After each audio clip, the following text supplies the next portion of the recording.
Bienvenue, welcome, bienvenue chez nous. Venez nous faire la fête en ce pas où le temps s'arrête. On est ouvert 24/7 à l'année, même les jours fériés. Mais comment faites-vous pour rentrer chez vous? Bienvenue chez nous. Bienvenue chez nous, là où des âmes perdues, avec tout feu éteint dans une dimension inconnue. Quelque part en des bêtes de foire et des rats de laboratoire. Nos spécimens sont uniques, approchez, venez les voir. Bah, chez nous, c'est pas grand-chose, c'est un monde en aparté, où on vomit la vie en rose quand on est trop pacté. C'est le nec plus ultra, les limbes avec du gros confort, la zone démilitarisée entre la vie puis la mort. Parce qu'ici tout est permis, y'a à peu près rien de proscrit. Pas de sens, pas de censure, pas de censure, c'est sûr. Ici les nouveaux curés n'auront personne à canceller, car chez nous évidemment, tout le monde est consentant.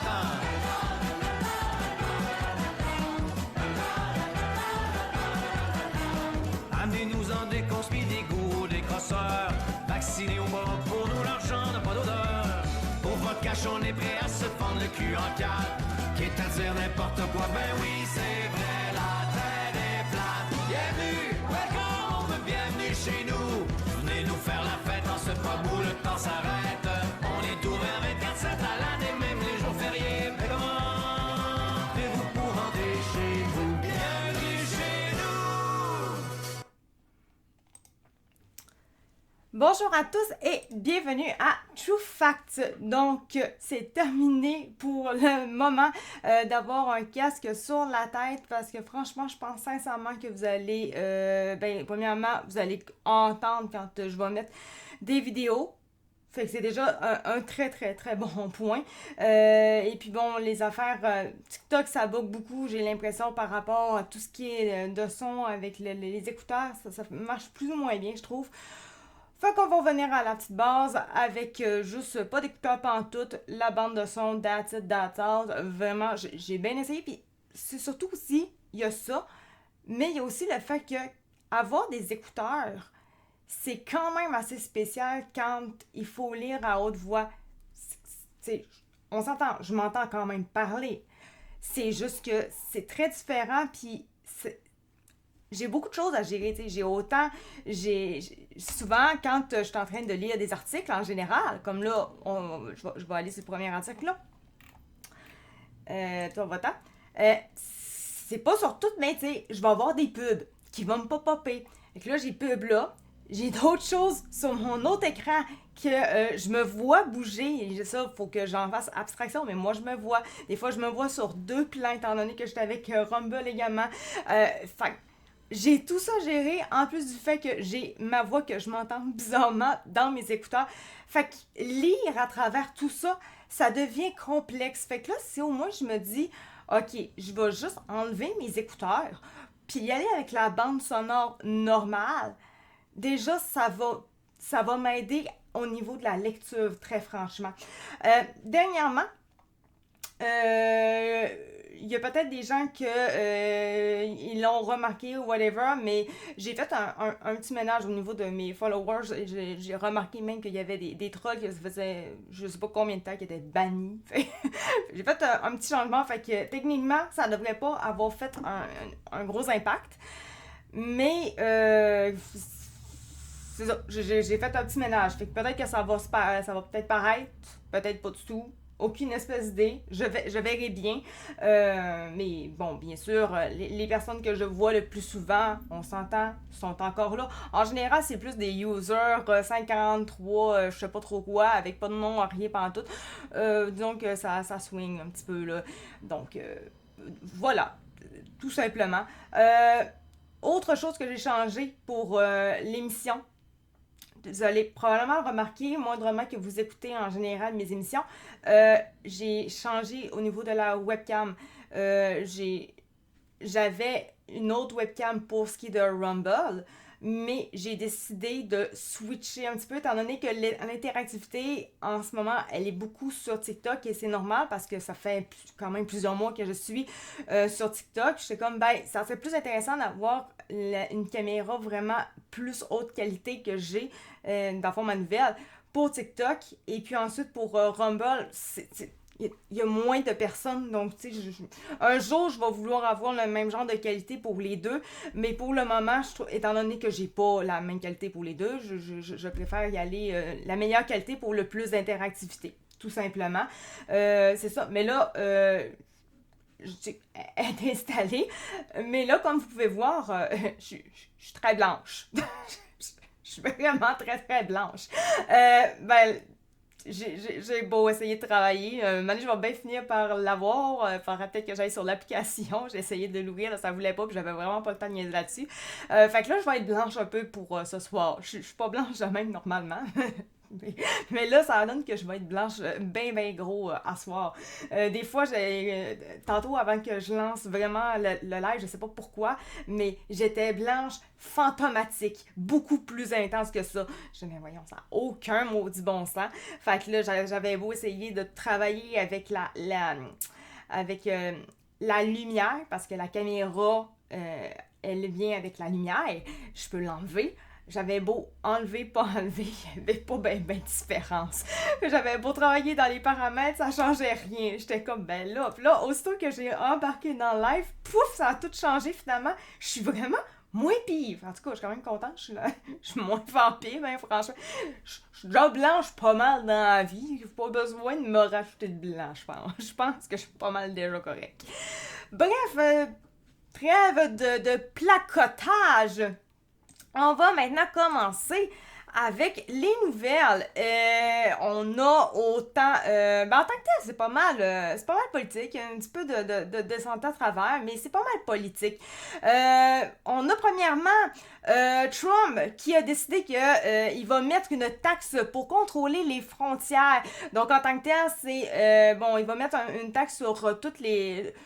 autant au Canada, mais il va y avoir pour la Chine puis une autre, mais de toute façon, on va aller... Mexique, en fait, c'est comme c'est écrit, c'est Mexique. En tant que tel, c'est pour contrôler les frontières par rapport aux drogues et par rapport à l'immigration. Mais bon, personnellement, je suis comme, mais c'est quoi le lien réellement? Parce que, en fait, même si tu mets des taxes, ça va pas faire que les gens vont... Autant le monde va pas plus s'en aller, autant, tu sais, je comprends qu'à quelque part, c'est pour essayer qu'il y ait moins de... le Canada et les autres pays... finissent par arrêter d'avoir des problèmes au niveau de l'immigration, probablement des drogues également. Mais je vois plus ou moins le rapport, sincèrement. Fait que moi, personnellement, j'ai pour mon Dieu, je savais déjà, moi, je vous l'avais déjà dit, avec Trump au pouvoir, ça va revenir comme ça l'a déjà été. Donc, ça va faire mal à notre économie au Canada. C'est juste que je préférais ça plutôt que d'enfoncer encore dans le wokisme, parce que là, ça aurait vraiment fait mal aussi. Ça aurait pas fait mal dans le même sens, on s'entend, mais ça aurait été chiant. Je suis là, regarde, l'économie, regarde, ça fera ça. Là, on va y goûter. Donc, les taxes vont revenir et je ne comprends pas parce que ça va faire mal aussi aux États-Unis, mais on en reparlera. On a également Walmart. C'est pas par chez nous, mais quand même, c'est selon la presse. Donc, Walmart va enfin cesser d'être woke. Donc, tous les trucs woke, ça va arrêter.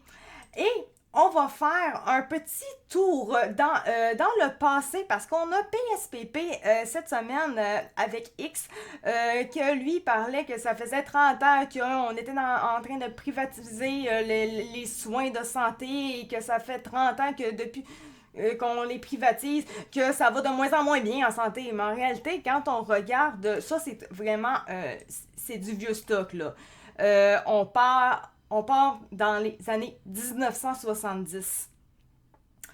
Mais en fait, les urgences se dégradent depuis 1970 et ce n'est pas à cause que c'est dans le privé depuis ce temps-là, mais vraiment pas. Et donc, je trouve que c'est quand même assez pertinent de se remettre dans les raisons probables du pourquoi est-ce qu'on est en problématique tout le temps et ça n'a rien à voir avec la privatisation. En fait, c'est vraiment plus depuis que on ne privatise plus rien, en fait, que les urgences débordent de plus en plus, on n'est plus capable et les réformes, on le voit à travers cet article-là, les réformes se multiplient depuis ce temps-là à chaque fois. On n'est pas capable de revenir, on n'est jamais capable. Donc, c'est l'ordre du jour aujourd'hui. On va donc commencer par Trump. C'est pour ça, évidemment, que j'ai mis la photo, on s'entend. Donc, par Radio-Canada, le président américain désigné Donald Trump a confirmé lundi que ses premières mesures économiques après son investiture en janvier seraient d'augmenter les tarifs douaniers sur les produits venant de Chine, mais aussi du Canada et du Mexique. Disons qu'il justifie par les crises liées aux opioïdes et à l'immigration, comme je vous disais, donc aux drogues en tant que telles. Les opioïdes, là, c'est au niveau des drogues, et l'immigration. Le 20 janvier, dans le cadre de l'un de mes nombreux premiers décrets, je signerai tous les documents nécessaires pour imposer au Mexique et au Canada des tarifs douaniers de 25% sur tous les produits entrant aux États-Unis. OK, regarde, je vais être très honnête, je suis crissement push en mathématiques, mais je sais très très bien que 25% ça va faire mal. Ça, je peux pas vous dire ça va faire combien sur certains produits. Je peux pas vous dire. De toute façon, ça dépend toujours des produits, etc. Bon, OK. Mais ça va faire vraiment mal. Je me souviens, la première fois qu'il avait été président, c'était pas mal plus seulement sur l'aluminium. Moi, je me rappelle très bien, étant donné que mon conjoint il travaille littéralement dans l'aluminium. Il est programmeur, mais il travaille dans une business d'aluminium. Fait qu'on l'a vraiment beaucoup senti. Là, cette fois-ci, ça serait vraiment sur beaucoup, ou si c'est pas tous les produits. Ben, en fait, non, c'est quand même écrit, là, c'est tous les produits. Ça peut pas être plus écrit, c'est déjà très très bien écrit, en fait. Ça va vraiment faire mal. Je comprends que les gens, il y a plusieurs personnes qui voulaient avoir Trump au pouvoir, et c'est compréhensible, c'est correct. Mais ce que je trouve drôle, et ça je dois le dire quand même, c'est que même sur X, tous les pro-Trump, ont comme oublié de dire cette nouvelle-là un peu, ou, tu sais, disons qu'on, c'est comme oublier cette nouvelle-là, parce qu'évidemment, ça fait mal. Puis on ne veut pas dire de la merde sur Trump, donc on ne dira pas ça, vu que, forcément, si on dit une affaire comme ça, ça fait du mal à Trump, que les pro-Trump, évidemment, ne veulent pas voir diminuer, donc ils l'aiment beaucoup. Et moi, je vous l'ai dit, moi, même si, oui, je suis contente de qu'il soit président et tout, que j'aurais moi-même voté pour Trump, surtout si j'étais aux États-Unis, il faut pas oublier quand même que ça fait mal au Canada. Là. Ça, c'est une logique même si des gens pouvaient dire que « Ah non, ça fera pas de mal, non, ça va... puis ils trouvaient d'autres exemples pour faire comme que « Ah, ça sera pas si pire, ben non, ils vont trouver d'autres choses pour justifier. » La réalité, c'est que non, ça va juste faire mal au Canada. C'est la chose qui est désastreuse dans le fait que Trump, il est là. Il y a des bons côtés avec Trump, mais il faut aussi parler des mauvais côtés, et ça en fait partie. Je vous dis, moi, je suis pas celle-là qui va faire « Ah, Trump est un être incroyable. » Non, pas vraiment. Je préfère l'avoir comme président à côté de Kamala, c'est clair. Mais on va dire les vraies choses. Ça, c'est sûr et certain. Donc, on continue. Cette taxe restera en vigueur jusqu'à ce que les drogues, en particulier le fentanyl, et tous les immigrants illégaux arrêtent cette invasion de notre pays. On verra parce que, comme je dis, je vois pas tant le lien réellement avec ça. Je le vois pas tant. Là, je vais juste faire... parce que là, moi, je vois pas c'est qui est là réellement, puis ça me gosse totalement. Hein, salut. Ça défile. Ça défile. Bon, tu sais, là, il y a quand même 1 à 2 personnes au moins. Puis je voyais 0 tantôt. Fait que ça fait quand même... C'est quand même déjà... Puis je sais qu'il y a peut-être plus que 2 personnes réellement. Mais au moins, ça doit être un peu plus réaliste. Donc, selon une source haut placée du gouvernement canadien qui s'est confiée à Radio-Canada, le comité du cabinet chargé des relations canado-américaines, surnommé Équipe Canada... OK. Par le gouvernement, était en réunion quand l'annonce du président désigné a été publiée sur Truth Social, et la vice-présidente... La vice-première ministre, aucun rapport, pourquoi vice-président? Je sais pas, j'ai aucune idée. On en revient. Et la vice-première ministre Chrystia Freeland a dû sortir pour être informée de la situation. Cette façon de faire rappelle l'époque du premier passage de Donald Trump à la Maison-Blanche, 2016-2020. Bon, ça répète un peu ce que je disais. Dans une déclaration commune, la vice-première ministre, c'est bien, au moins là, j'ai pas dit la vice-présidence, c'est déjà c'est un bon départ. La vice-première ministre Chrystia Freeland et le ministre de la Sécurité publique Dominique Leblanc ont souligné les relations étroites et solides que le Canada et les États-Unis entretiennent, en particulier en matière de commerce et de sécurité frontalière. Oui, mais en même temps, c'est ça, c'est logique. On parle quand même de nos amis à côté. C'est nos amis, là, les États-Unis. C'est logique qu'on ait une certaine relation avec eux autres. Et s'engage à continuer de discuter de ces enjeux avec la nouvelle administration.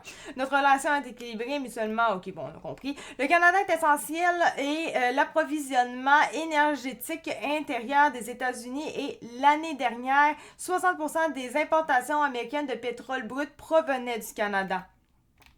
Tu sais, c'est quand même 60%. On parle des importations américaines de pétrole brut provenaient de chez nous. Je veux dire, s'ils mettent sur tous les produits au complet qui proviennent du Canada, c'est 60%. Je veux dire, imaginez, Trump va mettre 25% sur chacun, mais c'est 60% du stock, là. Ça, c'est juste au Canada. Ça va leur coûter cher en maudit aux États-Unis, là. T'sais, c'est ça, il parlait de mettre de l'argent dans les poches au niveau des États-Unis, des Américains, ils vont s'enrichir et tout. Mais avec cette affaire-là, pour l'instant, là, ça les enrichira pas parce qu'on s'entend, la taxe, si nous, on la sent pour ces affaires-là, ben, eux autres, à quelque part, ils vont devoir aussi, quand ils vont acheter ça, chacun, ils vont avoir des taxes de plus, ça va coûter plus cher. Fait que c'est pas tant une bonne chose réellement quand on regarde ça. T'sais, économiquement, hein, j'étais comme, ben ça va les aider. Oui, il y a des mesures qui vont sûrement les aider aux États-Unis, mais c'est pas cette mesure-là qui va aider économiquement les États-Unis.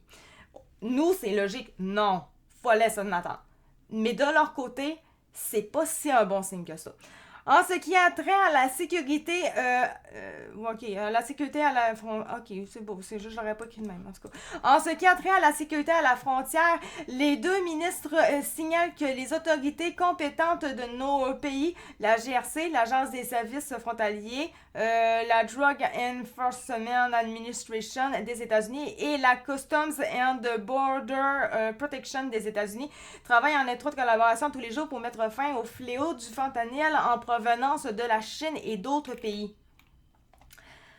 En outre, l'ASFC empêche les opioïdes d'entrer au Canada et d'en sortir grâce à des inspections renforcées au point d'entrée, à des chiens détecteurs et à de nouvelles technologies, font valoir les élus canadiens dans leur déclaration.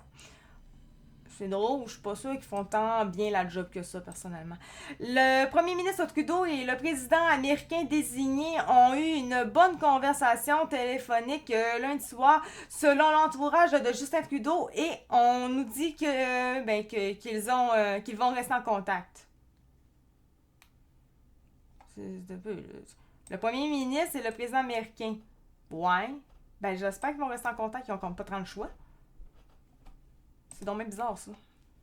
C'est logique. Ben, regardez-vous ça, vous, que le président des États-Unis garde pas contact avec Trudeau. Ou vice-versa, whatever. Ça serait weird dans le maudit. Hey, merci, Elle Sable, pour le like. Ça serait vraiment weird. Donc, c'est le genre de phrase que des fois, on pourrait se passer dans des articles. On pourrait, vraiment. Justin Trudeau s'est aussi entretenu avec les premiers ministres François Legault et Doug Ford qui ont vivement réagi aux propos du président américain désigné. Le premier ministre du Québec, François Legault, a annoncé sur X la promesse de Donald Trump qui pose selon lui un risque énorme à l'économie québécoise et canadienne. Bon, ben ça, c'était juste la logique même, là. Ça, je pense qu'on en a tout parlé au grand complet. Je pense les seuls peut-être qui en ont moins parlé, c'est réellement les pro-Trump. Mais à part ça, moins devant que tu n'aimes pas Trump ou que tu es juste dans le milieu, genre un peu plus comme moi, là, genre milieu, à peu près. C'est sûr qu'on en parlait un peu de ça. On en a tous parlé. Je ne dis pas que les pro-Trump n'en ont jamais parlé, mais personnellement, moi, de ce que j'ai vu de certains des pro-Trump que j'ai pu suivre, j'en ai pas entendu parler de leur côté. Ça veut pas dire qu'ils n'en ont jamais parlé réellement. C'est juste que moi, en tant que témoin, c'est pas vraiment témoin, mais en tout cas, j'en ai pas entendu parler de leur côté. Il faut tout mettre en œuvre pour éviter des tarifs de 25% sur tous les produits qu'on exporte aux États-Unis. L'intégrité des frontières doit être la priorité du gouvernement fédéral. J'offre la pleine collaboration du gouvernement. Ouais, ben, c'est normal. Mais en même temps, François Legault peut pas réellement faire grand-chose. Il veut pas, on s'entend, mais c'est Trudeau qui va surtout faire quelque chose. Parce que François Legault, il en veut plus là, d'immigration. Ça, on le sait, il en veut même déjà plus. Là.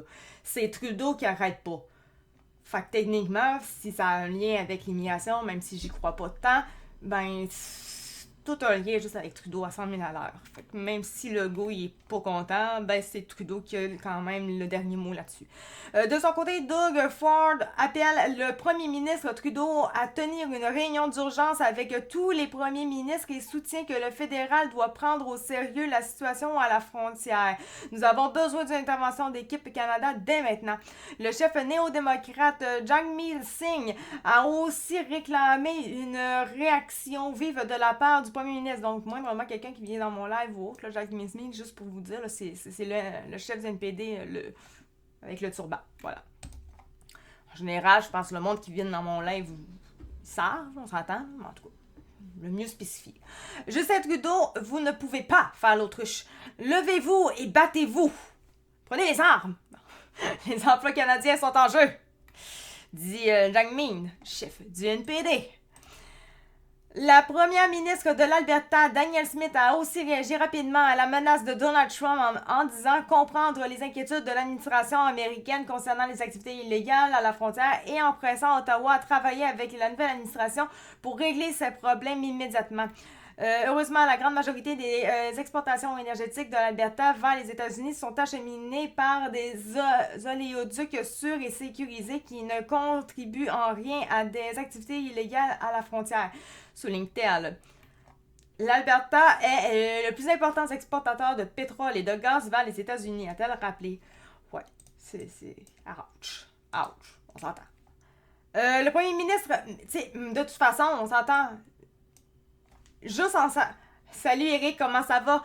Juste en sachant de base que l'Alberta, c'est le plus grand un énorme exportateur et tout. On parle de pétrole. Puis on sait très bien que Trump il est zéro contre le pétrole. Fait que c'est con de faire ça. C'est stupide.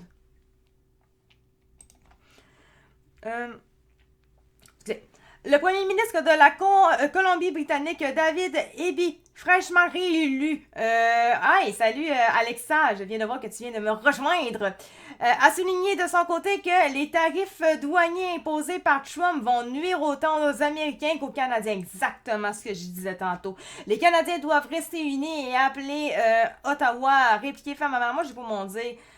On verra si vraiment il va le faire. T'sais, bon, en tant que tel, on dit que Trump, quand il dit quelque chose, il va le faire. Je suis d'accord avec ça. Par contre, la chose, c'est que je comprends pas son lien entre l'immigration, les opioïdes, les drogues et les taxes douanières sur les produits. Je comprends juste pas le lien. Genre, Canada, Mexique, Chine, ben faites en sorte que votre problème d'immigration se règle. Parce que sinon, ben ça va coûter autant cher pour tous les Américains quand ils vont acheter des trucs. Puis ça va faire mal chez vous. Au pire, fais juste en sorte que ça fasse chier les autres pays, mais pas ton propre pays. C'est ça que je comprends pas. Ça, je me dis... Le jour où est-ce que ça va finalement être réglé, ce que je pense pas que ça va vraiment arriver, c'est peut-être pour ça aussi qu'il fait ça, mais c'est tellement à l'encontre de son propre pays. Je me demande s'il va vraiment le faire, si ça se règle vraiment. Ah, ok, il n'y a plus de problème au niveau des douanes. Ok.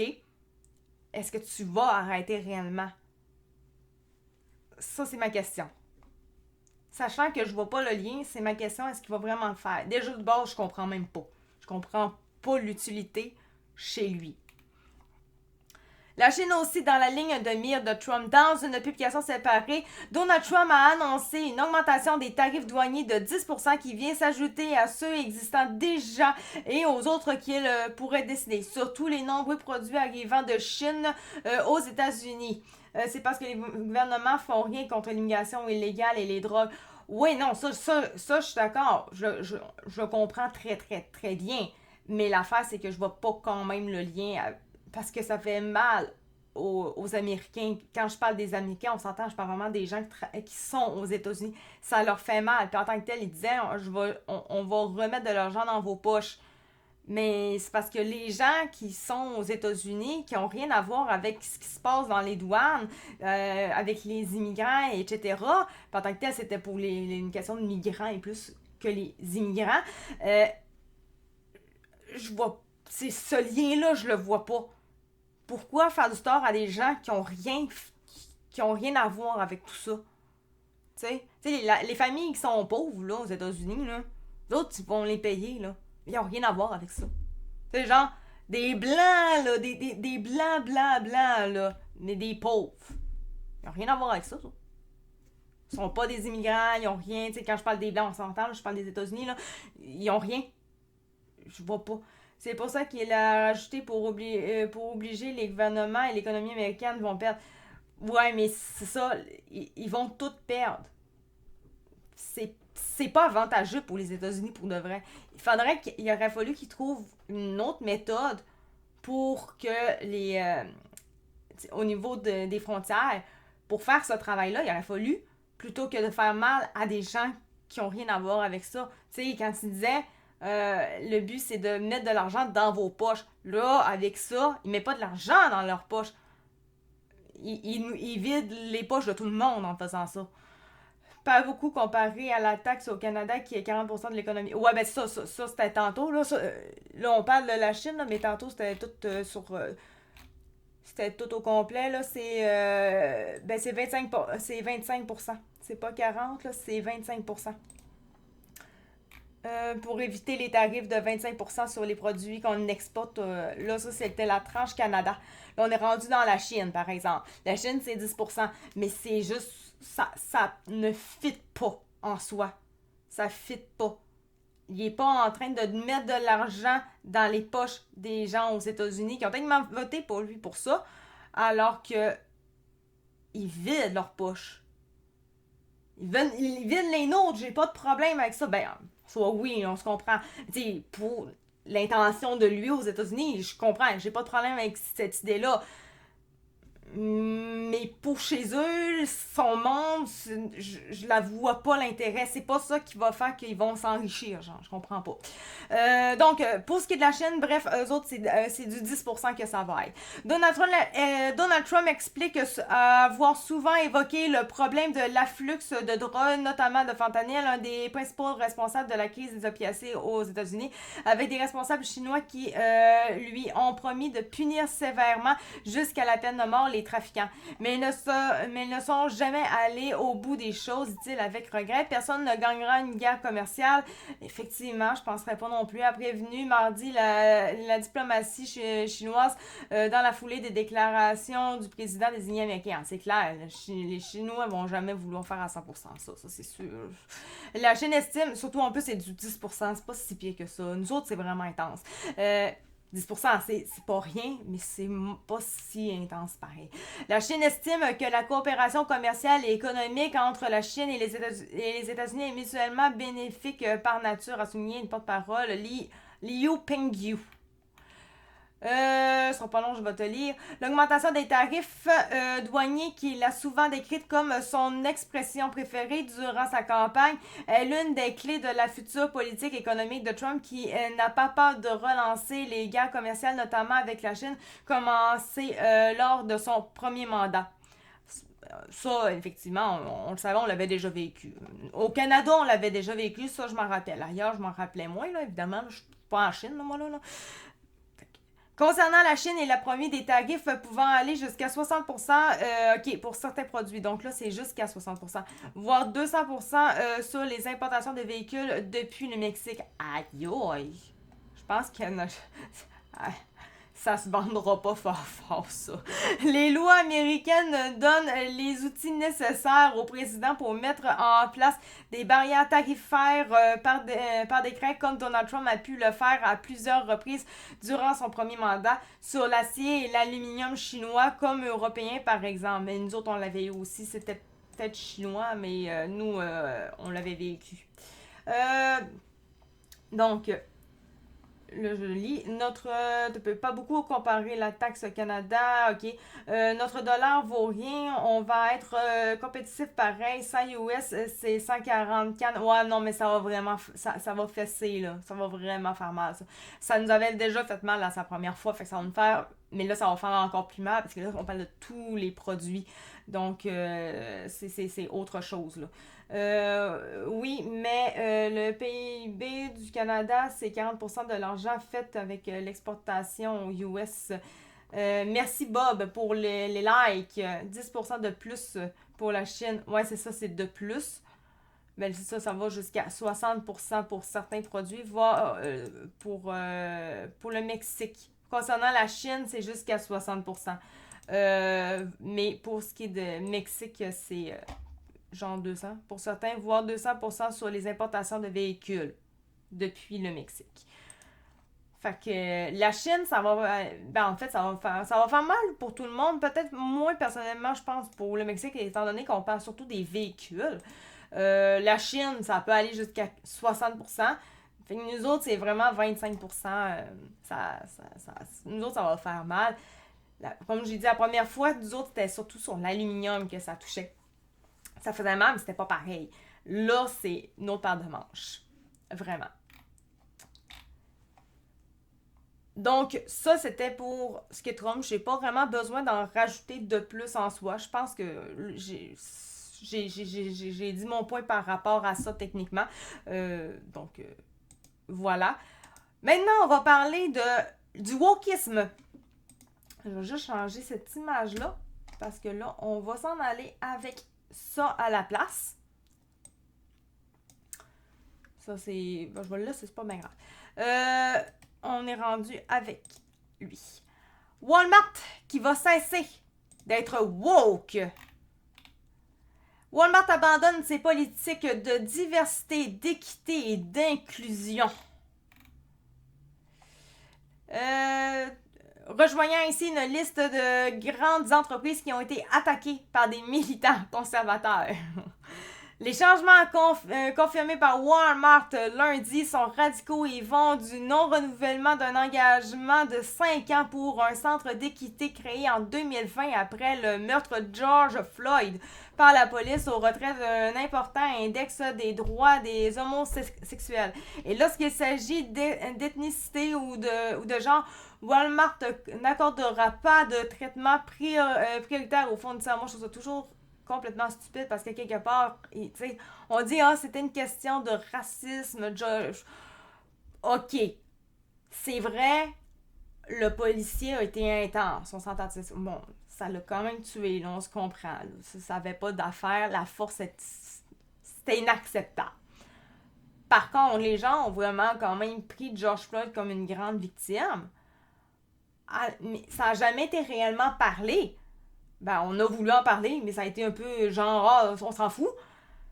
On parle quand même d'une personne qui venait quand même d'aller voler. Je pense que c'est comme voler dans une boutique de genre de l'argent tout. Il l'avait, puis c'est pour ça que la police l'arrêtait. Puis il voulait juste pas coopérer, fait que c'est pour ça que la police a été plus intense.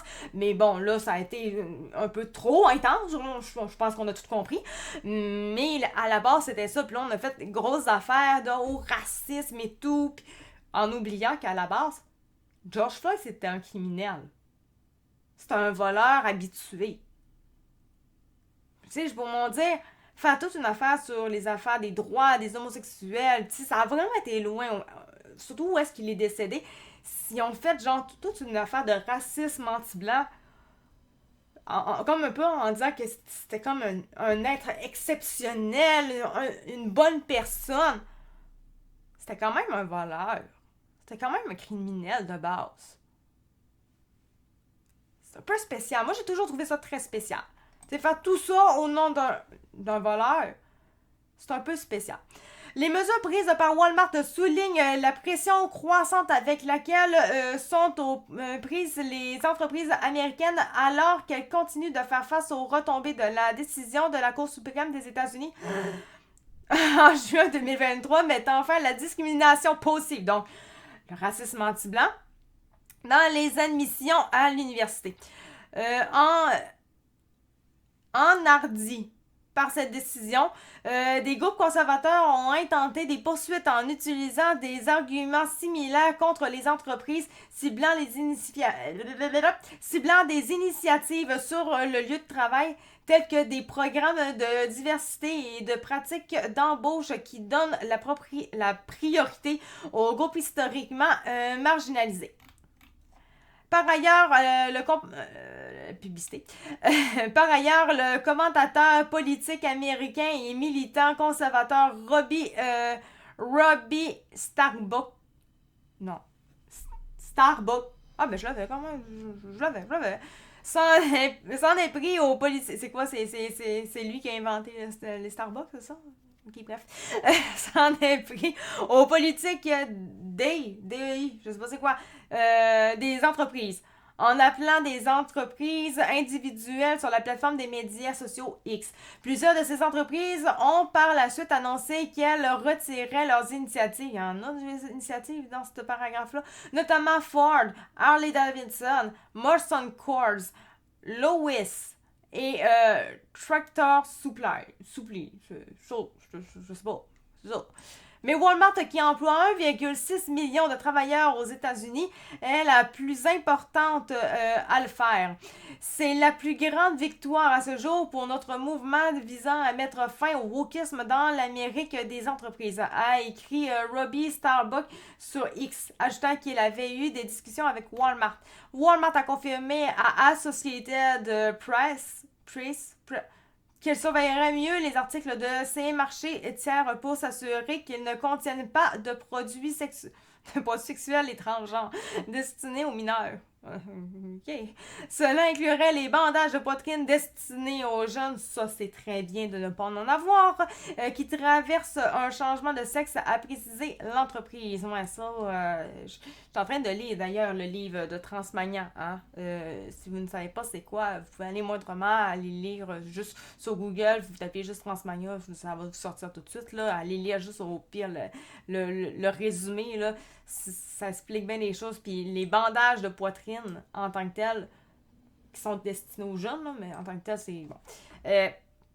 Ça fait vraiment, là, étant donné que les seins poussent, ils poussent mal, étant donné qu'il y a quelque chose pour stopper leur pouce. Comprenez, là. Fait que ça fait vraiment des choses très atroces, là.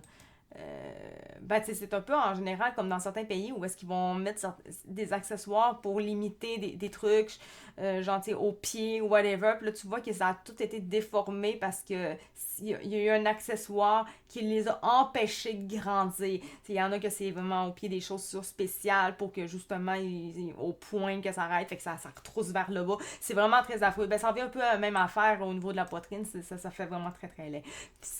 C'est pas bien. Je pense que ça crée des problèmes aussi au niveau hormonal, etc. Là, l'exportation du Canada, ok, on est encore là-dedans, c'est correct. Au USA, 20-25% du PIB, ok, l'export au Canada, c'est juste pour dire que les USA s'en foutent en tabarnak. Ben non, au contraire, ils s'en foutent pas. 20-25%, je sais pas si tu sais, mais c'est vraiment du cash. Je pense, si on te disait que tu vas devoir payer des taxes de plus de 20 à 25% sur tout ce que tu vas acheter, genre à l'épicerie, ou en tout cas, whatever, je sais pas, n'importe où, là, je pense que tu dirais pas que c'est pas grand-chose. C'est très très cher, puis ils en ont besoin parce que moindrement l'aluminium aux États-Unis, c'est un besoin. Nous autres, on est un très grand exportateur de ça. Eux autres, ils prennent notre énergie en masse, prennent de notre aluminium. Fait que ça. Non, c'est pas bien. Il y a vraiment rien de bien là-dedans pour personne. T'as pas compris, je pense. C'est quoi? J'ai pas compris ce que t'as écrit? C'est ce que tu as écrit que j'ai pas compris, j'imagine. Au pire, tu as juste à me le réécrire différemment pour que je le comprenne mieux. Le détaillant établi à Bentonville dans l'Arkansas examinera également les subventions accordées aux événements de la fierté pour s'assurer qu'il ne soutient pas financièrement des contenus sexualisés qui pourraient ne pas convenir aux enfants. Par exemple, l'entreprise veut s'assurer qu'un pavillon familial ne se trouve pas à côté d'un spectacle de drague lors d'un événement de fierté, a déclaré l'entreprise. Pourquoi il faisait exprès que ça soit à côté? Ok. Genre. Mais de toute façon, en tant que tel, avoir un spectacle de drague à côté d'une place familiale, c'est pas en soi nécessairement un problème. Tant que le chose de spectacle est comme à l'intérieur, ça se voit pas, et etc. C'est comme un spectacle normal. Bref, genre peut-être avec des billets, whatever, je sais pas, moi. Peut-être pas forcément des billets, en tout cas, moi, je sais. J'ai jamais été dans un spectacle de drague, je sais pas exactement comment ça fonctionne, là. Mais en tout cas, ils ont bien une façon de savoir si la personne a 12 ans, là, tu sais. Tu rentres pas, c'est tout, that's it, là. À côté, c'est pas dramatique, nécessairement, c'est juste le fait qu'ils ne soient pas mélangés aux jeunes, c'est tout. En outre, Walmart ne considérera plus l'ethnicité et le sexe comme un test décisif pour améliorer la diversité lorsqu'il proposera des contrats avec des fournisseurs.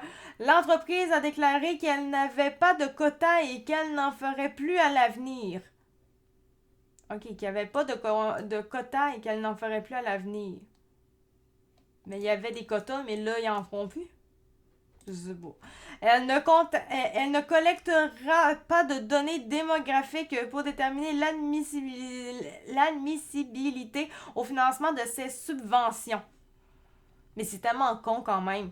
Tu sais, à quelque part, Walmart allait selon l'ethnicité et le sexe de la personne pour savoir si nécessairement, tu sais, au niveau des fournisseurs. Genre, techniquement, c'est supposé être, c'est-tu un bon fournisseur ou c'est pas un bon fournisseur? Ah, ce fournisseur, il est blanc. Non. Ce fournisseur, ah, il est noir. Ouais. Ah, c'est un fournisseur noir et non-binaire. Ah, c'est le best. Noir et lesbienne, ouais, c'est moyen. Ah, non, il est pas... il est hétéro, non, il faut que ça soit un noir non-binaire, c'est con. En même temps, le Will, par exemple, je t'ai demandé de me le redire, mais tu me l'as pas dit. Fait que là, je peux pas faire grand chose de plus. Là. Go Woke, Go Bro qui disait demander. Ouais, non, je l'ai vu cette affaire-là aussi, mais j'étais comme. Avec mon super anglais incroyable, j'étais comme, je sais pas si ça veut dire ce que je veux, fait que je vais juste pas le mettre. J'ai eu de la misère à trouver quelque chose, mais c'est tout ce que j'ai juste trouvé ça réellement. Malheureusement. Ça lui apprendra à faire jouer des films de complotistes. des films de complotistes. Mais là, vu qu'on parle de Walmart, je sais pas trop, là. Parce qu'ils ont des films, mais techniquement, ils ont des vieux films. Parce que normalement, maintenant, avoir des films, normalement, c'est rendu assez vieux. Il n'y a personne qui joue avec des films. Fait que Walmart, je sais pas trop. Le Canada fait 20-25% de ses recettes grâce aux US. Ça prouve qu'on dépend beaucoup plus d'eux. Oui, mais Will, c'est que oui, il y a de l'importation, mais il y a de l'exportation aussi avec le Canada. Les États-Unis, s'ils font de l'importation, c'est parce qu'ils ont un bénéfice à faire avec ça. C'est comme l'aluminium, là, par exemple. C'est pas aux États-Unis que ça va vraiment se faire. C'est ailleurs que ça va se faire. C'est ça qui arrive, là. En énergie, les États-Unis, là, ils ont énormément besoin des autres aussi, là. Ils sont pas 100%, là. Ils sont pas 100% indépendants quand même, les États-Unis. Ils ont besoin quand même des autres. Ils sont pas... C'est sûr, sont plus capables. Mais c'est comme... Au Canada, on est ultra dépendant, là, on peut pas se comparer. Mais il reste quand même que les États-Unis, sont pas 100% sont pas 100% indépendants. Là. Ils ont quand même des besoins, veut pas.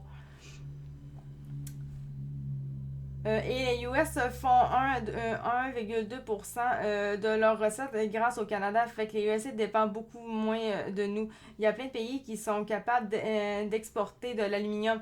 Ouais, mais là, c'est parce que justement, Will, on parle du Mexique, on parle de la Chine et on parle du Canada. Juste ça, c'est assez énorme. T'sais, la Chine, c'est un... la Chine puis les États-Unis font énormément affaire en ce qui a trait à bien des trucs.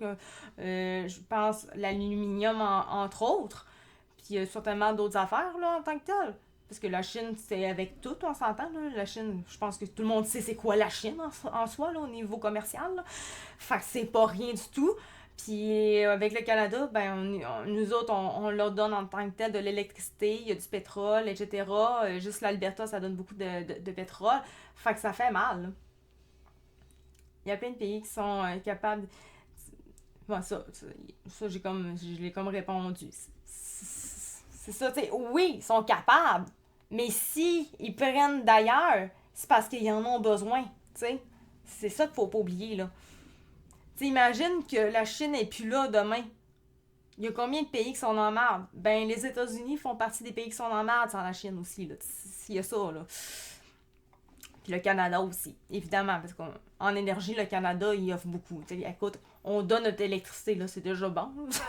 On la donne, tu sais. Si on la donne, c'est parce qu'il y avait en maudit, parce que techniquement, on devrait leur vendre très cher. Donc, Walmart a également annoncé qu'elle ne renouvellera pas un centre d'équité qui a été créé grâce à un engagement philanthropique de 100 millions US sur 5 ans de la part de l'entreprise avec pour mandat, selon son site web, de s'attaquer aux causes profondes des écarts de résultats rencontrés par les Noirs et les Afro-Américains dans les systèmes d'éducation, de santé, de finances et de justice pénale.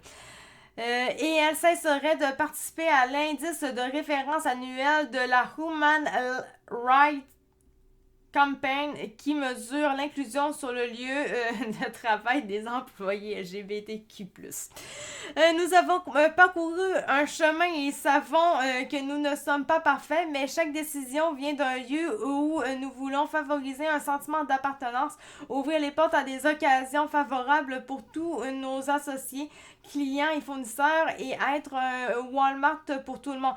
Pour tout le monde, sauf pour les Blancs, évidemment. A assuré l'entreprise dans un communiqué. Là, maintenant, ça va être rendu correct. Mais avant, c'était anti-blanc. On s'entend. C'est ça que je veux dire. Voilà. Moi, ça me décourage. Ça me décourage toujours. Parce qu'en tant que tel, les affaires d'inclusion et tout, c'est supposé être inclus aussi les blancs, hétéros, whatever. Mais non, non. Ben, tu sais, les blancs hétéros, là, on parle de sexe, on les blancs non-binaires. Normal, excusez. Les blancs, normal. Ces changements surviennent peu de temps après la victoire électorale de l'ancien président de Donald Trump, qui a critiqué les initiatives Day et s'est entouré de conservateurs qui partagent des opinions similaires, y compris son ancien conseiller Stephen Miller, qui dirige un groupe appelé America First Legal qui a contesté les politiques Day des entreprises. Mr. Trump a nommé Mr. Miller au poste de chef adjoint de la politique dans sa nouvelle administration. C'est fou, hein? Ça prenait juste Donald Trump pour que finalement Walmart décide de vouloir être favorable et gentil envers vraiment tout le monde pour de vrai et ne pas exclure personne. Autrement, si Donald Trump n'avait pas gagné, ça aurait été Kamala Harris qui aurait gagné, il aurait encore plus été défavorable envers tout le monde. Encore plus. Complètement n'importe quoi.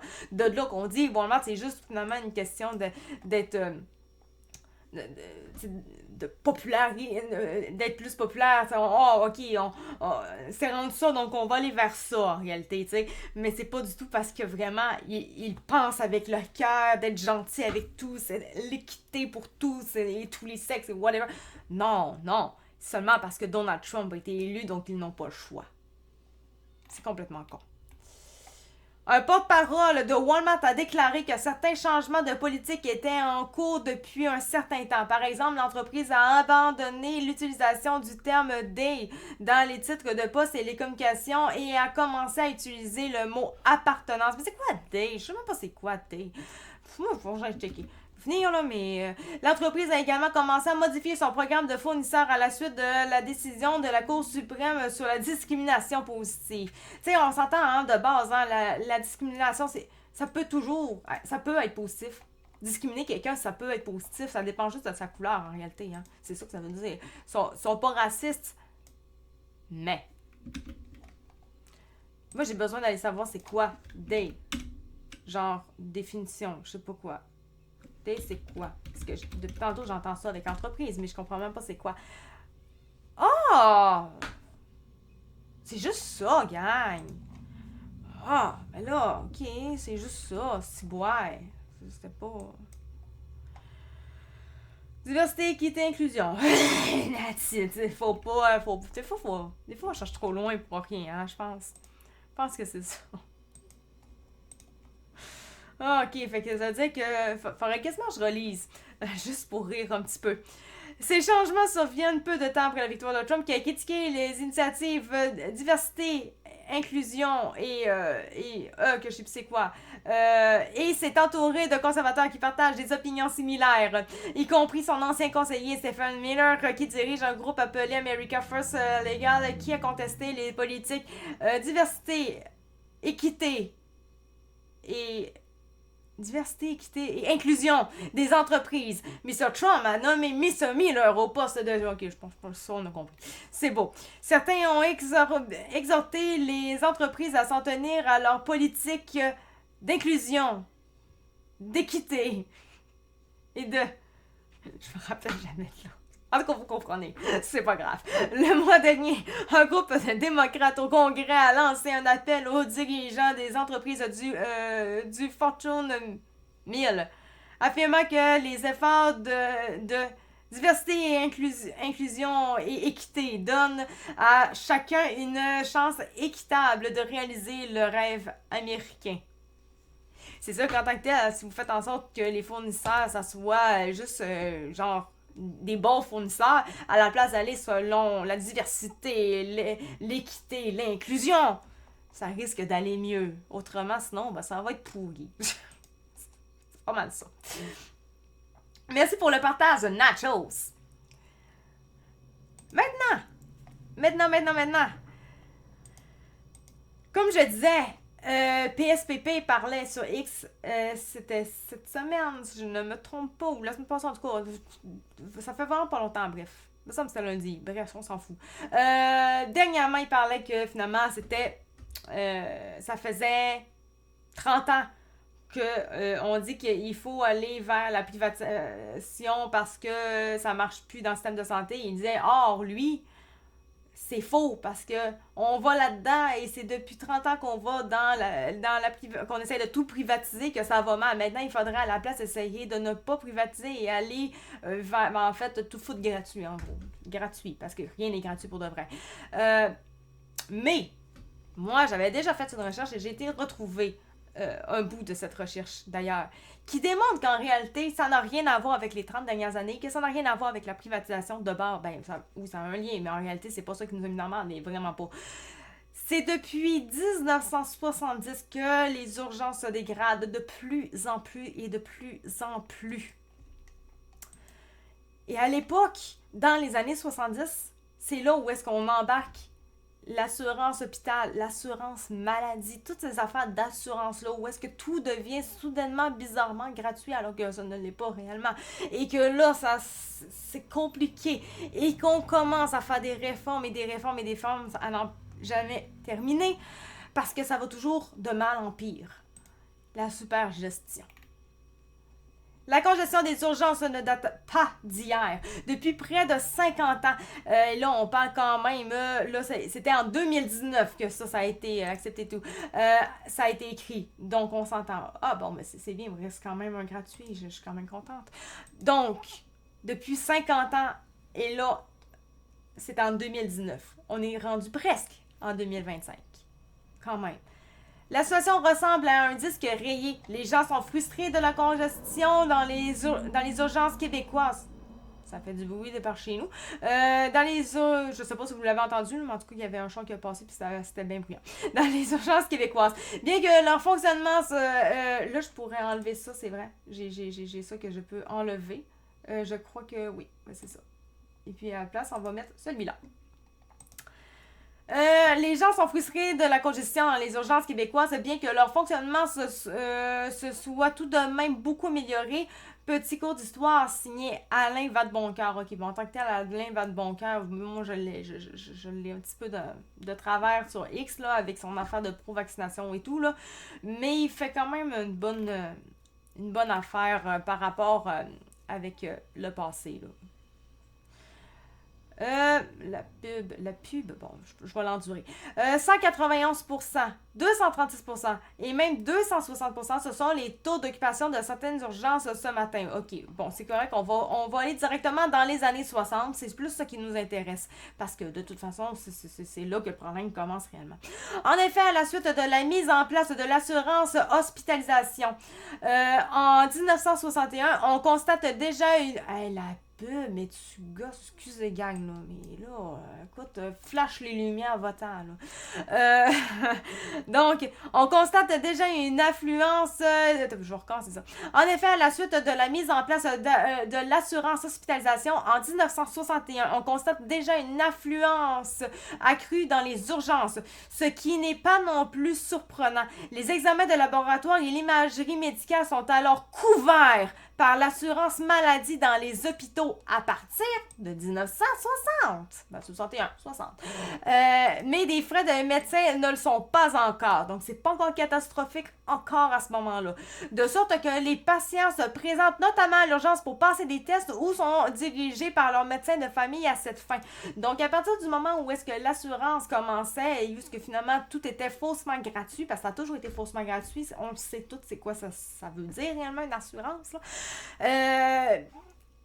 On a toujours dirigé les gens vers les urgences. Ah, oh, t'as un petit mal de doigt, va à l'urgence. Ça a toujours été comme ça, ils vont vous aider. Ça l'a juste fait déborder les urgences. Après l'avènement de l'assurance maladie en 1971, il n'y a plus de frais pour les médecins non plus. Et ça va de mal en pis dans les urgences. Pour qui aimerait regarder un document visuel éloquent de l'époque, je suggère le film fort intéressant À votre santé du cinéaste Georges Dufault. OK. Qui montre les difficultés de la situation de l'urgence de l'hôpital du Sacré-Cœur au début des années 70. Donc là, en ce moment, on parle pas de privé là, qui a fait capoter les urgences et tout. On parle pas de ça. On parle que c'est depuis qu'on a mis ça gratuit. Avant qu'on commence à mettre ça faussement gratuit, c'est nous autres qui payent. Les gens n'allaient pas à l'urgence pour des trucs mineurs. Ils n'allaient pas pour rien. Ne se faisaient pas d'aller dire là pour X affaires. Ils payaient les choses. Et ça allait beaucoup mieux au niveau des urgences. C'est quand même logique parce que les gens n'allaient pas payer. Ils n'allaient pas payer pour quelque chose que finalement, ils n'ont pas grand-chose. Ils payaient parce qu'ils avaient besoin d'un service. Mais on s'entend. Maintenant, c'est « Oh, je vais aller me faire aider, c'est gratuit. » Même si finalement, t'as juste une petite affaire. Ben, ça fait que ça débat. On dit, bon, mais on paye pour ça. Ouais, mais tu payes pour ça. Mais c'est pas parce que tu payes nécessairement pour ça que tu peux y aller pour trouver n'importe quoi. Tu peux aussi aller voir ton pharmacien ou whatever pour t'aider.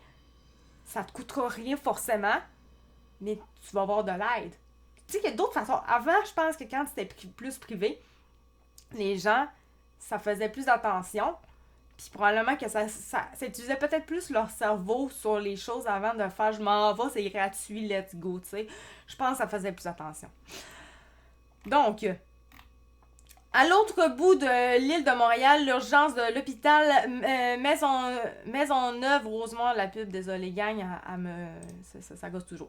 Faites ailleurs les manchettes. En 1971, comme on peut le lire dans l'excellent livre Histoire de la médecine au Québec de 1800 à 2000. La situation y est jugée dramatique. Pour tenter de juguler le problème, on organise des campagnes d'information et de publicité afin de renseigner le public et de l'orienter vers une utilisation rationnelle et circonstancielle des services d'urgence. Ce n'est donc pas d'hier qu'on lit des appels dans les médias lancés pour essayer de rationaliser l'utilisation de l'urgence et orienter ces patients vers la première ligne. Autre exemple, l'hôpital de Sacré-Cœur de Hull connaît aussi une crise en décembre 72, donc 1972. L'urgence est à ce point bondée que les ambulanciers, faute de lits disponibles, sont contraints d'asseoir les patients dans des fauteuils roulants alors qu'ils devraient être étendus. En 1973, on observe d'ailleurs de tels débordements des urgences partout au Québec. Encore là, c'est pas quand c'était privé. On s'entend, c'était quand tout était rendu plus gratuit. Gratuit, toujours important. Le problème de délai d'accès aux civières des urgences congestionnées est encore présent dans beaucoup d'urgences, ce qui pose des dangers certains puisque des patients malades qui devraient être surveillés n'y ont pas accès. Les solutions ne sont pas nouvelles.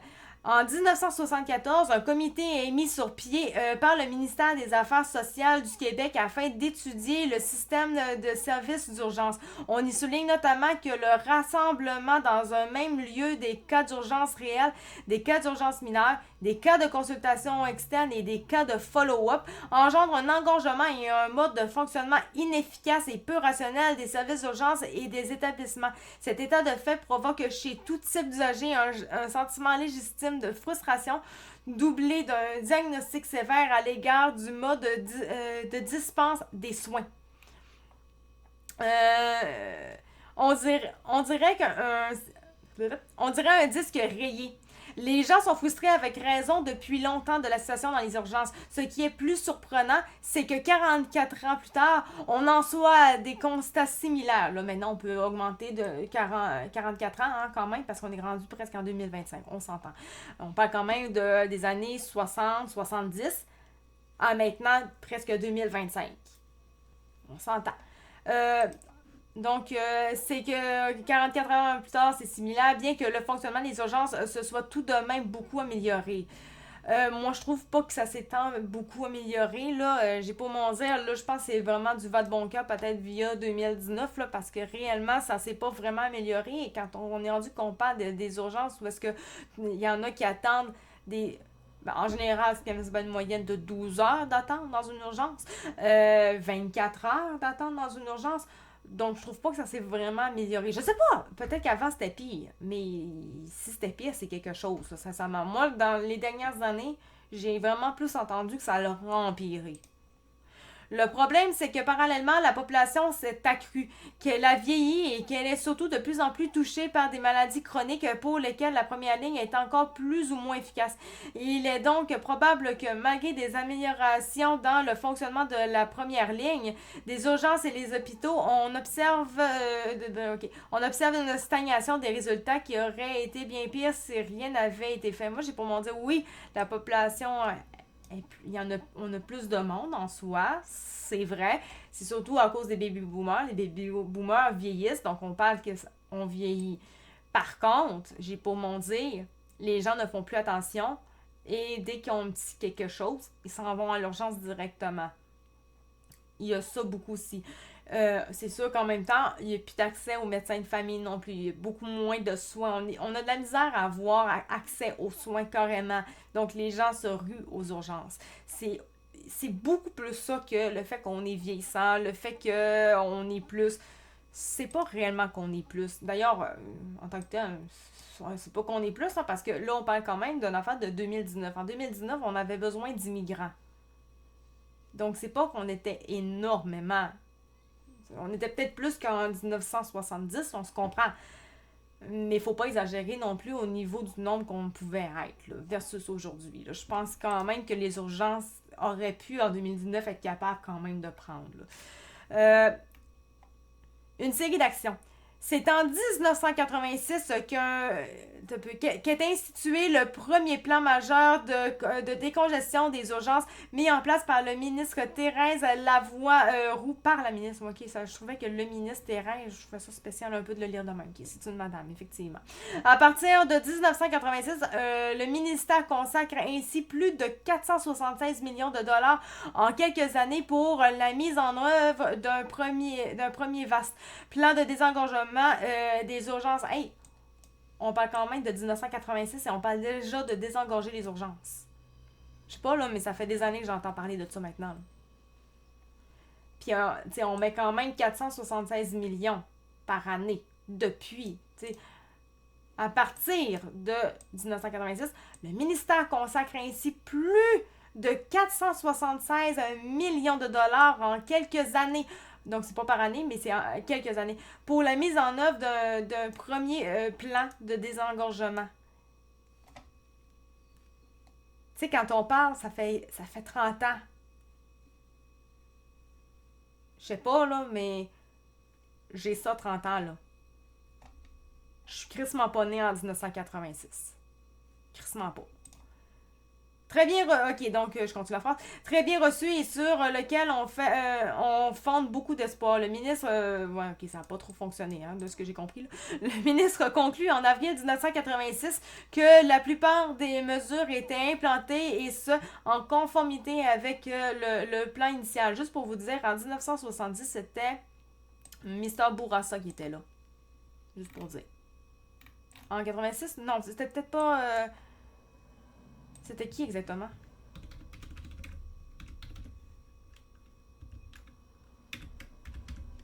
C'était en 70, puis on a eu en 85. Ok, il a repris. Donc, il a pris le pouvoir en 1970, où est-ce que les problèmes ont tout commencé. Robert Bourassa défait le gouvernement de l'Union nationale aux élections générales d'avril 1970. Et en 85, il a repris son pouvoir. Là où est-ce qu'après ça, on a réessayé de faire des affaires, mais ça a vraiment juste pas fonctionné. Donc, Robert Bourassa, dans le fond, il a repris le pouvoir comme premier ministre aux élections de 1985.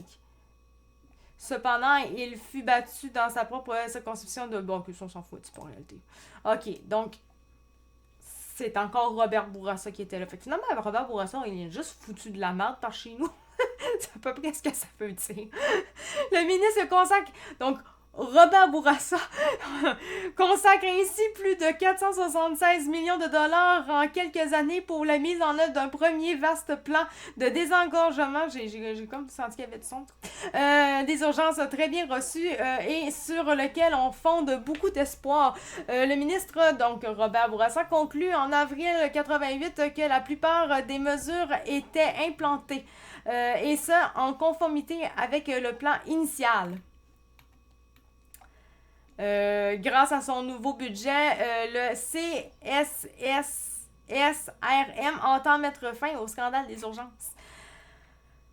Mais, aux surprises, le ministre Marc-Yvan Côté constate en 1990 la persistance du problème et annonce à son tour un train de mesures comprenant la création du groupe tactique d'intervention GTI, constitué d'experts du domaine et présidé par un urgentologue, le docteur Michel Tétrault. Le GTI a notamment pour mandat de se rendre dans tous les services d'urgence présentant des problèmes d'engorgement, de mettre en lumière les problèmes d'organisation, de fonctionnement des urgences, d'étudier les politiques et des procédures d'admission et de gestion des lits hospitaliers. Le GTI connaît un... Il est quand même rendu 20 heures. C'est normal. J'étais fatiguée quand même aujourd'hui. Le GTI connaît un certain succès perçu comme une police des urgences. Il contraint les hôpitaux à améliorer le fonctionnement de leurs urgences et à mettre en place un certain nombre de mesures comme les coordonnateurs de soins pour améliorer la situation, mais il engendrera aussi son lot de résistance en raison de son approche directive et du contexte des compressions qui rendent difficile de résoudre les problèmes complexes. Des compressions. compression aussi, bégodon. On n'entend jamais ça, nous, hein, des problèmes de compression.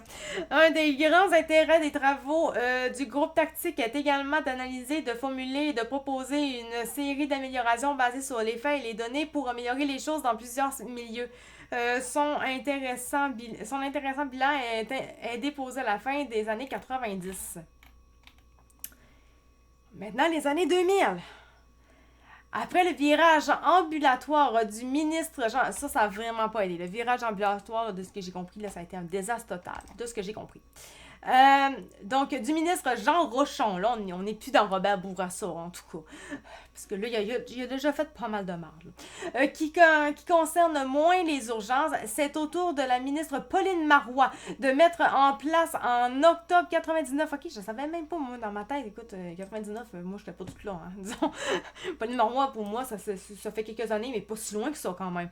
De mettre en place en octobre 99 le premier forum des urgences qui regroupe plus d'une trentaine d'organisations et qui vise à relancer l'action. On y élabore un plan d'action comprenant une mission des urgences, un triage universel, la création d'un comité d'experts chargé d'accompagner les établissements et la rédaction d'un guide de gestion des urgences où seront regroupées les connaissances de gestion des urgences. De ce que j'ai pu voir, ça n'a pas été une réussite. Pas vraiment. Mais dans les années 2000, l'afflux... je dis parce qu'il y a des gens que je connais, des bénéficiaires que j'ai déjà eus, dont un qui était aveugle, puis il mettait pas mal la faute sur Pauline Marois pour ça. Je sais pas vraiment ce qui s'est passé, mais ça a l'air que ça... Si elle aurait mieux géré les enfants, probablement qu'il n'aurait pas été aveugle. Donc, il y a des gens qui n'aiment pas Pauline Marois, et peut-être avec raison, très franchement. Mais dans les années 2000, l'affluence continue d'augmenter dans les urgences, de même que le vieillissement des patients qui consultent. Et en conséquence, la durée des séjours au civière. À ne pas confondre avec l'attente pour voir un médecin. Moi, je me demande vraiment la raison réelle pourquoi est-ce qu'ils ont commencé à faire à la base en 1960-70. Pourquoi ils ont mis une assurance pour que tout soit de plus en plus gratuit, faussement gratuit. Ça, je me pose la question, pourquoi est-ce qu'ils ont toujours voulu faire des réformes pour essayer que ça finisse par fonctionner, alors que finalement, c'est depuis ce temps-là que tout va de mal en pire. Il aurait fallu peut-être repenser à ça, faire juste, ça fonctionne pas. Là encore, j'ai toujours pour mon dire, on a PSPP, avec ça, tout ça, là, on a PSPP qui dit, c'est parce qu'on veut trop privatiser depuis 30 ans, c'est pour ça, c'est privatisé, on a essayé, il faut arrêter d'essayer, puis il faut aller vers, le 100% faussement gratuit, là. Il devrait peut-être lire cet article-là, PSPP. Parce que, au contraire, on n'a pas essayé de privatiser les choses. On n'a pas essayé. On dit qu'on essaye, mais c'est faux. On n'essaye pas réellement. Je le sais parce que personnellement, pour être dans le privé, on a eu des... Tu sais, quand tu disais réellement, on va privatiser, on va mettre de l'argent dans le privé, nous, on a eu des coupures. Fait que je sais très bien de quoi je parle. Donc, dans l'attente pour voir un médecin. Donc, finalement, il a commencé un peu... et en conséquence, a duré les séjours sur civière à ne pas confondre avec l'attente pour voir un médecin. Donc, c'était pas forcément ça qui était problématique, mais c'était vraiment le séjour sur les civières qui était de plus en plus intense en 2000. Donc, voir un médecin, c'était pas si dramatique que ça en 2000, peut-être. OK. Le gouvernement libéral, première mouture, avec les ministres Philippe Couillard...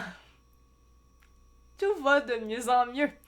Puis, Yves Bolduc s'attaque lui aussi au problème, investissant par exemple régulièrement des sommes en hiver pour augmenter la capacité d'hospitalisation en travaillant au regroupement des établissements et en concevant des outils d'analyse plus précis. Il faudra attendre le ministre Gaétan Barrette. Ouais, hein, Gaétan Barrette, hein, on se souvient de Gaétan Barrette, hein. Juste pour remettre les choses en Gaétan. Genre, je massacre son nom, j'imagine, là, Barrette. Ouais, je l'ai un petit peu massacré son nom. Là, il est moins pire. Mais à l'époque, on parle de ce vieux... de ce vieux, je sais pas si forcément il était vieux, mais on parle quand même de lui.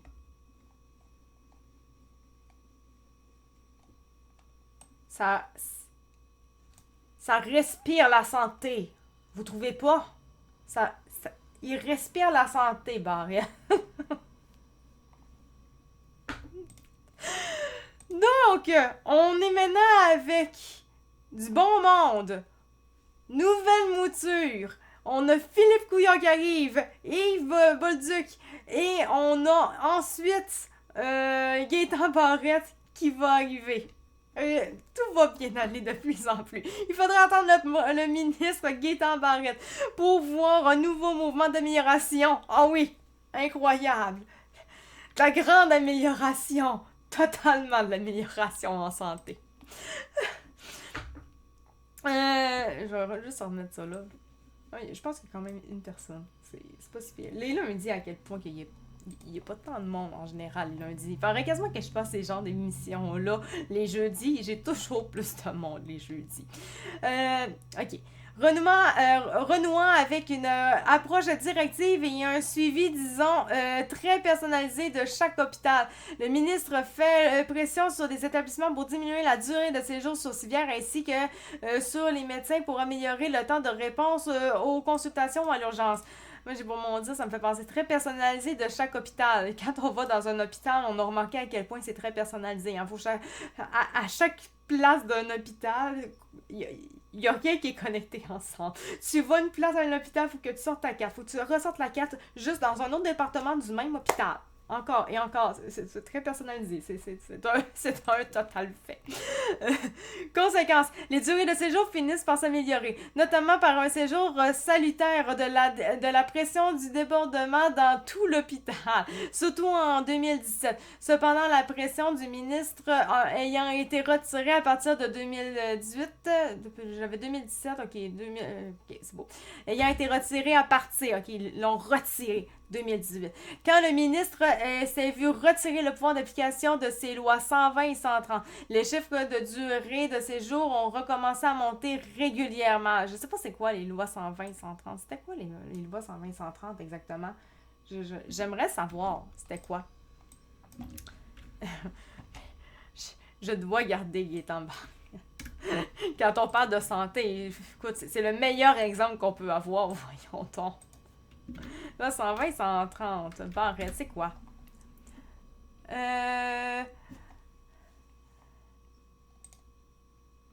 Des modifications pour favoriser et assurer l'accès aux services pour la population. Souligne l'adoption 130 édictant la loi modifiant certaines qui est relative à l'organisation clinique et la gestion des établissements de santé et des services sociaux. Globalement, les modifications permettent de favoriser encore davantage l'accès aux services de santé et aux services sociaux. Les modifications, ok. Je sais pas trop. Avec l'adoption de ce projet de loi, nous nous donnons des moyens supplémentaires de fournir à la population des soins de qualité qu'elle est en droit de recevoir et ça au bon moment. Au bon endroit, au bon moment. Aussi au bon moment, bien sûr. Et en temps opportun. OK. Les modifications viennent d'ailleurs doter les établissements des leviers nécessaires pour accomplir pleinement leur mission en ce sens au bénéfice de l'ensemble des usagers de leur territoire respectif. OK. Les modifications prévoient également des mesures pour améliorer encore davantage l'accès à la chirurgie. Le médecin ayant une spécialité chirurgicale sera dans l'obligation d'inscrire l'usager sur la liste d'attente pour les services spécialisés ou surspécialisés dès qu'il déterminera que les services sont requis. OK, donc on fait juste parler encore de grandes listes d'attente en gros. OK, c'était une très bonne idée, effectivement.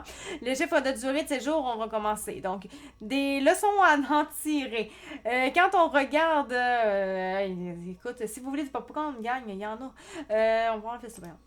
Quand on regarde avec cette perspective historique le phénomène de la congestion des urgences, on constate d'abord que la persistance du problème. Au fil des ans, certaines réflexions ont permis de mieux baliser le problème et des solutions à apporter qui ne sont toutefois pas toujours évidentes à mettre en pratique, surtout dans les périodes où il y a parallèlement des compressions qui empêchent d'investir.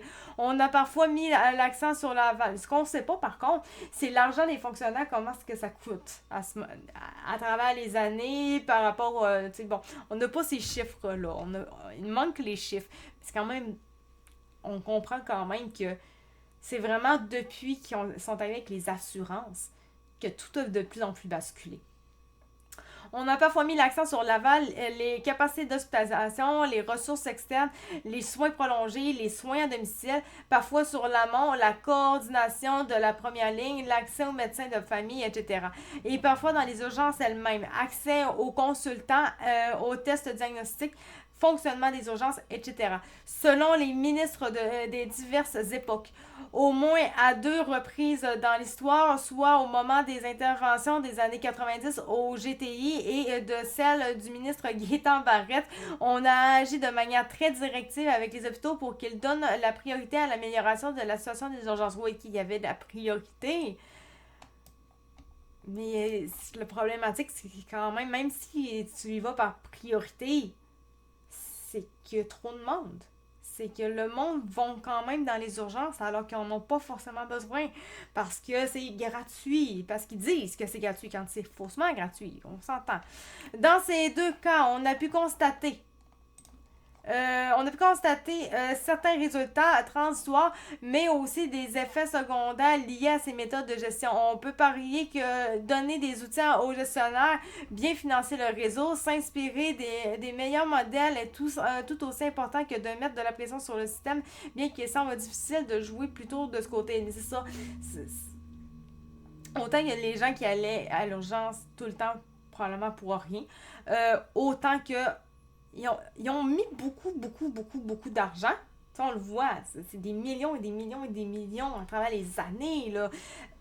Mais on ne sait pas réellement, les fonctionnaires parmi tout ça, comment est-ce qu'ils ont eu. Est-ce que l'argent a vraiment été au bon endroit?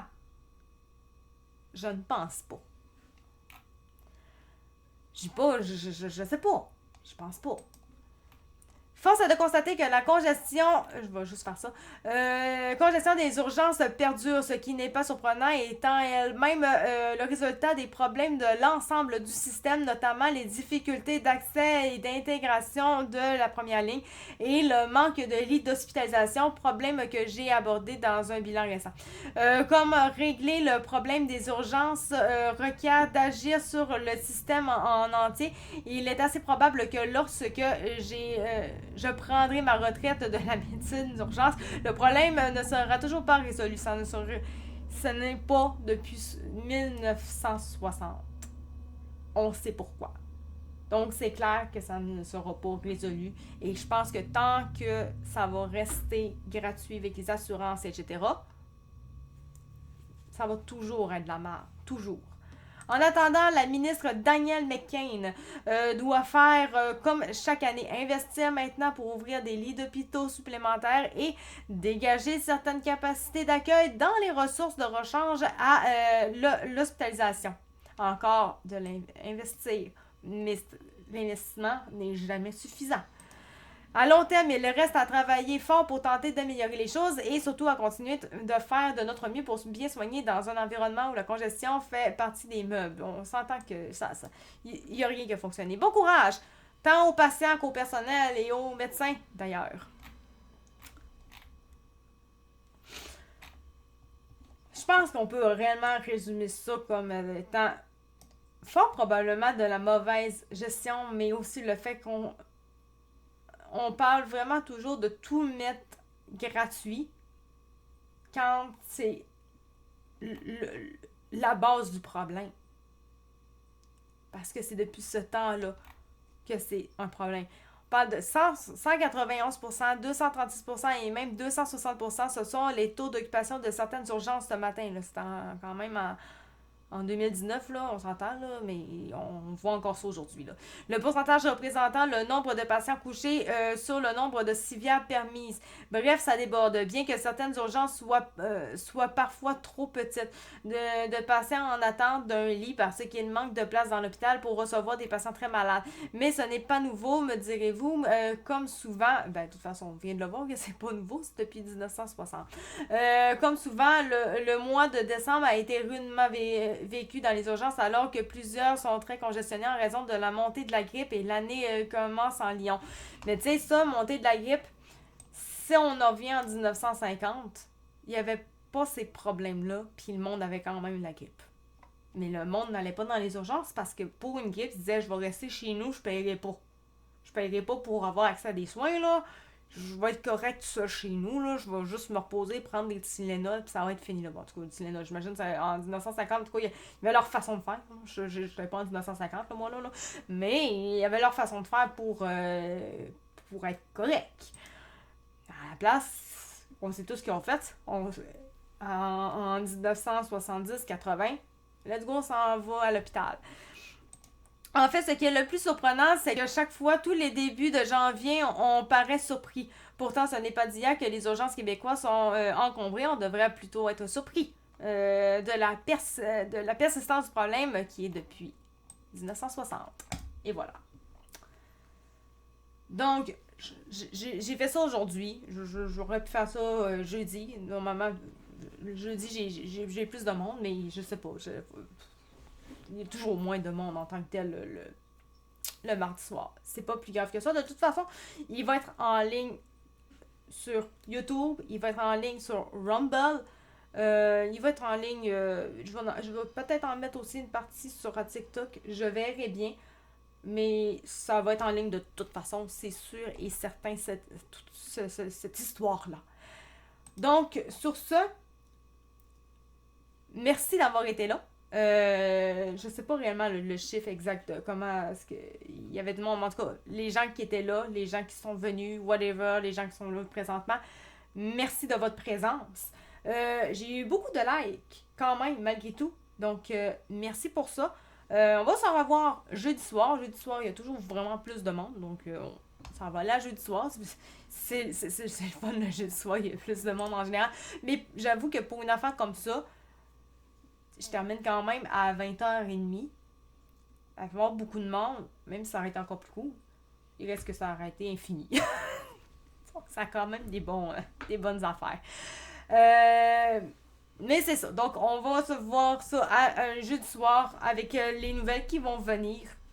Et puis voilà. Donc, merci pour tout. Ciao, bye.